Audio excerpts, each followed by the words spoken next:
Against all the evil that hell can conjure, all the wickedness that mankind can produce, we will send unto them only you. Saving your people will not bring you peace, only make the burden you carry worse. For millennia we have survived, made others sacrifice in the name of our prosperity. Who are you, a human, to defy our traditions? Chapter 1, From Whence It Came. 30 years ago, this December, ID Software released their latest game, Doom, and since then, gaming has never been the same. While it wasn't the first shooter, it was arguably the most influential of its time, kicking off an era of modern gaming showing that a game can be longer and more complex than what was originally thought, while still having an iconic look. With Doom's most distinguishable feature being that it was in 3D, which was unparalleled by other RTR games at the time, designed for running on consumer hardware. When the design phase of the game started in late 1992, the primary sources of thematic influence were the movies Aliens and Evil Dead 2, including some partial influence from the Dungeons & Dragons campaign the devs were playing at the time.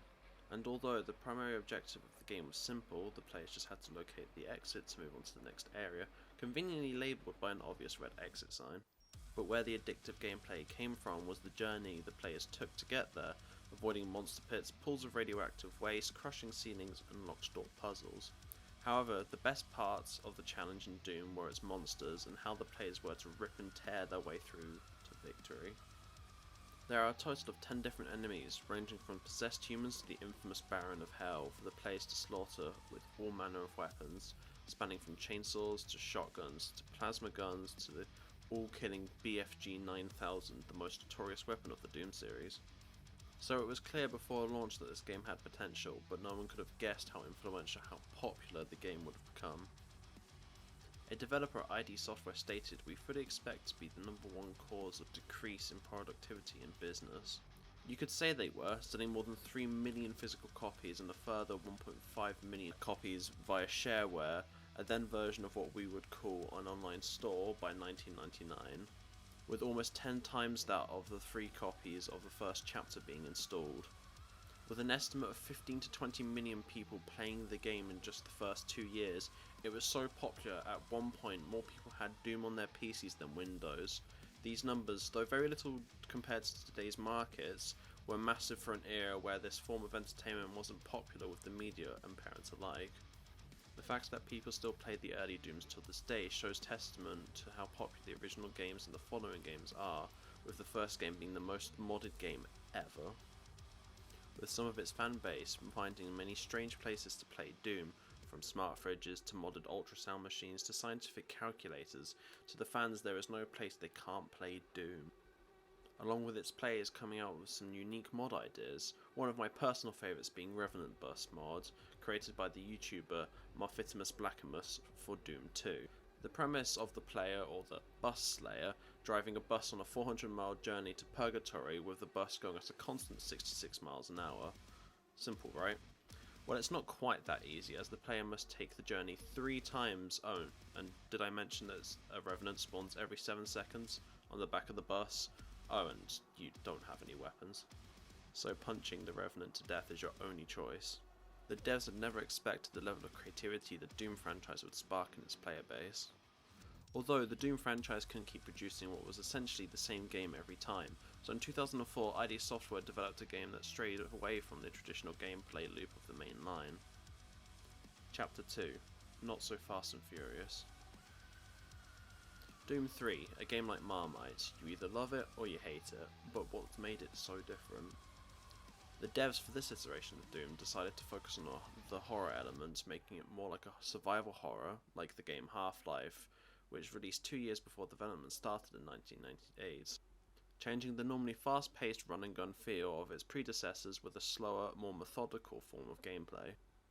Similar to its predecessors, Doom 3 was a technical masterpiece of its time, using dynamic lighting and shadows with an extensive use of bump mapping, giving it an almost futuristic visual. Due to this, the game was very hardware intensive, needing a high-end PC just to run it on medium graphical fidelity. It was so extreme that the game became a benchmark for the gaming community to judge on how powerful the PC was based on the graphic quality it could run Doom 3 on. Though the Doom franchise was controversial media, this was the first Doom game to spark controversy within its fan base, with the general opinion being that it's a good game, but a terrible Doom. Though, what was to follow was to be far worse. Doom 4. Not the 2016 Doom, the never-released sequel to the original series.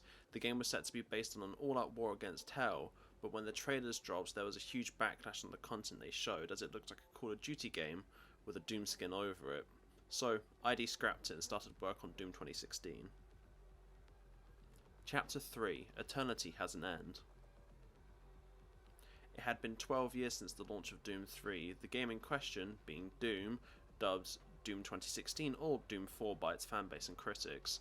This new installment was meant to help revitalise the franchise, putting a modern spin on the core gameplay of the classic Dooms.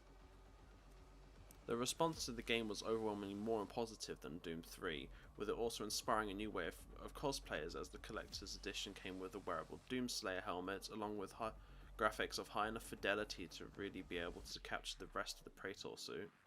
Due to the popularity of 2016's Doom, ID Software decided to continue their resurrection of the series, releasing Doom Eternal in March 2020.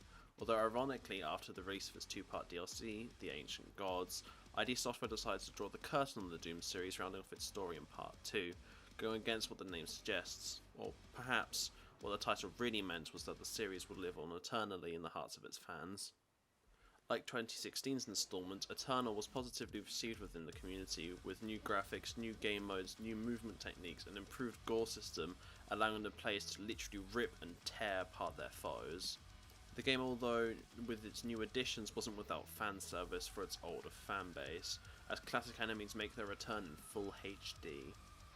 But perhaps is this ID being lazy, not invoking the same creativity they once had and voiced in the older games, trying to just please the fans rather than making a truly unique Doom experience? Though, Eternal wasn't all that different from 2016's Doom mechanically, that is not to say it was a bad game, just that ID potentially found a new format that worked well and stuck with it. Chapter 4.